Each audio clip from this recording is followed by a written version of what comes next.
Inhale and open your fingers to the count of 4. 2, 3, 4. Hold your fingers open and hold your breath. 2, 3, 4, 5, 6, 7. Exhale and close your fingers.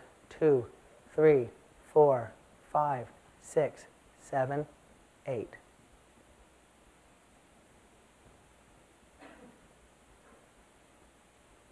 We're engaging mind, breath, body. We're choosing to do it. It takes all of 15 seconds. Twice is a really good number of times to do it.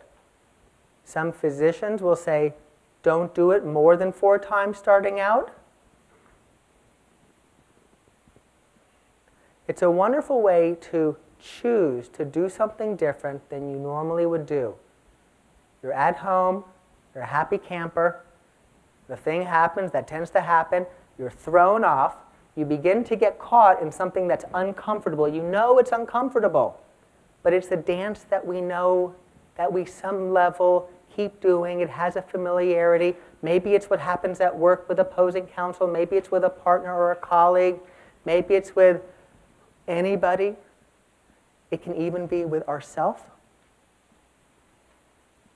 And we say, I see that ski slope. I see that I'm beginning to go down it.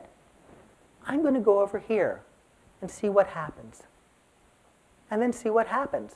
Oftentimes you'll find yourself back on that slope, but you began to engage a different pathway. You began to set it in motion. Neurons began to fire and wire in a different direction, so that the next time you're a little more likely to take that path, to stay on that path. And of course, the sooner we catch ourselves as we begin to go down that slope, the easier it is to steer off. And at some points, the momentum, the energy is just, and that's okay. And then afterwards, we look back and say, I did it again. Mindfulness offers us the invitation to rejoice in that awareness. I did it again. What do you know? Not to condemn ourselves for not getting it and doing it again. Will I ever get this figured out? Will I always be mean?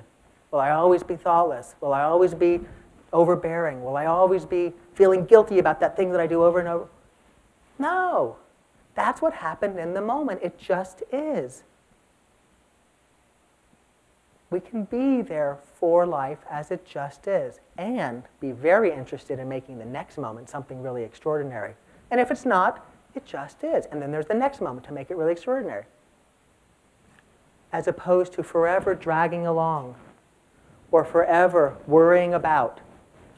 Mark Twain said, I've had a great many problems in my life, most of which never happened. We spend so much of our time thinking about the past, regretting, resisting in some level what has already happened. That's different from learning from the past. To learn from the past is to accept that that's what happened. Now let's learn from it. To be worried about the future, that's different from looking into the future and seeing what the potentialities are and making decisions not grounded in fear. Remember, once that amygdala gets going, it's very hard for it to tone itself down. Takes a little work, takes a little time.